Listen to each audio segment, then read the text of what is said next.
আসসালামু আলাইকুম। সবাই কেমন আছেন? আশা করি সবাই অনেক ভালো আছেন। আচ্ছা, আজকে আমরা আবার ছোট্ট করে ২-৩ টা জিনিস জানাই, যেটা আমি বারবারই বলি। আজকের দিনে এটা একদম ডিসক্লোজ করব। ১ম হচ্ছে, আমাদের মধ্যে একটা টেনডেন্সি কাজ করে যে মার্কেটে টাকা আসলেই মেবি মার্কেটটা গ্রিন থাকবে। এমন যে মেন্টালিটি, এটা আমাদের সবার আগে বের হয়ে আসতে হবে। তার কারণ হচ্ছে, দেখেন গতকালকে এবং আজকে মোটামুটি আমরা গতকালকে দেখেছি ১২৫৭ কোটি টাকা ইনজেক্ট হয়েছে এবং আজকের দিনেও কিন্তু ১২১৭ কোটি টাকার মতো মার্কেটে ট্রানজ্যাকশন হয়েছে। এখন তারপর কিন্তু মার্কেট ২ দিনের একদিনও গ্রিন ছিল না। এখন বলতে পারেন মার্কেটের যে ট্রানজ্যাকশনাল হিস্ট্রি আমরা যদি প্রিভিয়াস দেখি, সেটা কোনোভাবে ৭০০ কোটি ছাড়ায়নি রিসেন্টলি, লাস্ট ২-৩ মাসের কথা বলছি। তো ১২০০ কোটি টাকায় কেন সেটা আটকে গেল বা রেট কেন হলো? ব্যাপারটা হচ্ছে, মার্কেটে যখন টেক প্রফিটটা আসে, মার্কেট একটা সার্টেন অ্যামাউন্ট অফ টাইম কী করছে, বাই ছিল। সেটা যখন টেক প্রফিটের দিকে আসছে, বিশেষ করে ব্যাংকগুলো, তখনই কি হয়, মার্কেটে টাকাটা অনেক বড় টার্নওভারটা কী করে, আউট হয়ে যায়। এখন আপনি বলতে পারেন এটা কি খারাপ? না, এটা একেবারেই খারাপ না। যদি মার্কেট থেকে মানুষ টাকা নিতে না পারে, অর্থাৎ লুক্রেটিভ যে জিনিসটা, মার্কেট এখানে মানুষ আসে কেন? টাকাটা ইনকাম করার জন্য। তো এই ইনকামের জায়গাটা যদি অফ হয়ে যায়, আলটিমেটলি আমাকেও যদি বলে, আমিও কিন্তু আসবো না।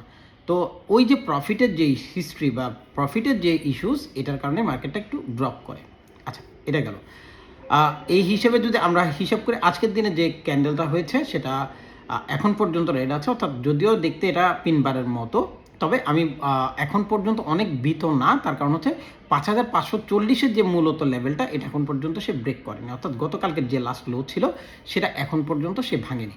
আচ্ছা, তাহলে এটা আমাদের কি মানে আমাদেরকে কি জানান দেয়? মূল যে ব্যাপারটা জানান দেয়, এর মধ্যে আজকে ছিল ১২৯টা কোম্পানি গেইনার লিস্টে এবং ২৩১টা কোম্পানি ছিল আমাদের লুজার লিস্টে। তো আর ২৬টা ছিল আপনার আনচেঞ্জ। এখন ব্যাপারটা হচ্ছে, আগামীকালকের মার্কেট গ্রিন খুলবে, এটা সবসময় হয়, মোস্ট অফ দ্য টাইমই হবে। যদি কোনো কারণে প্রাইস লাস্টের যে হাই আছে আমাদের ৫৬১৫ এর লেভেলটাকে ব্রেক করতে না পারে আগামী দিনও, আলটিমেট প্রাইস আসলে বাই হওয়ার চান্সেস নাই। দিন শেষে রেট থাকার পসিবিলিটিস এখনও রাখে। আচ্ছা, এটা কেন? তার কারণ হচ্ছে, আমাদের এখানে একটা অনেক বড় রেসিস্ট্যান্স আছে, যেটা আমাদের লাস্ট লেভেল অফ ভ্যালুস আমরা হিসাব করি ডেইলি এর চার্টের হিসেবে। সেটা হচ্ছে ৫৬১৫ থেকে ৫৬৭৪ পর্যন্ত। এই যে লেভেলটা, এখানে একটা বিশাল বক্স আছে, যে বক্সটা মার্কেটকে আমরা ট্রেডিশনালি জোন বলি এটাকে। যখন একটা এরিয়া, দুটা এরিয়ার মাঝখানে থাকে মার্কেটটা, সেটাকে জোন হিসেবে আমরা কাউন্ট করি। তো এই জোনটার মধ্যে মার্কেট এখন ঘোরাফেরা করছে। এটা মার্কেটকে দাঁড়ানোর জন্যেই আসলে তৈরি হয়েছে, বা একটা টাইমে ছিল, এখনও করবে, এটাই স্বাভাবিক। এই জোনটাকে যদি মার্কেট একবার পার করতে পারে, মার্কেট মোটামুটি ৬,০০০-এর কাছাকাছি যেতে পারবে। তবে এটা কখনোই আমি বলছি না যে এটা কালকের দিনই করে ফেলবে, আগামী পরশু দিন করে ফেলবে, না, একেবারেই না।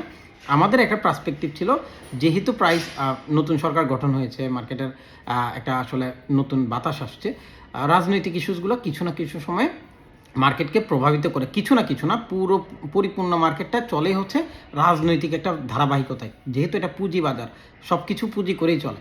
মানুষের ইমোশনস পুঁজি করে, রাজনৈতিক ইস্যুস পুঁজি করে, সব কিছুই পুঁজি যেহেতু করে, সেটাই আমাদের একটা মূল বায়ার।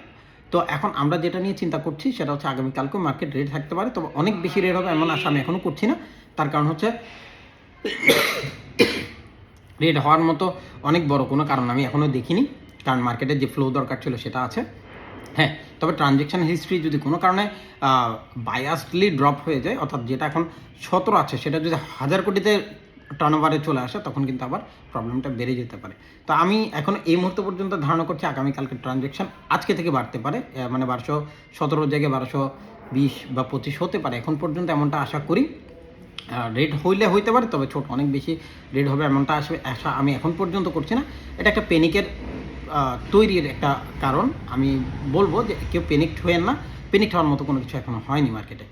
সো সবাই খুব ভালো থাকেন, দোয়া করি সবাই, আল্লাহ আপনাদের সবাইকে অনেক অনেক ভালো রাখুক, আপনাদের পরিবারকে ভালো রাখুক, আমার জন্য দোয়া করবেন। ধন্যবাদ। আসসালামু আলাইকুম।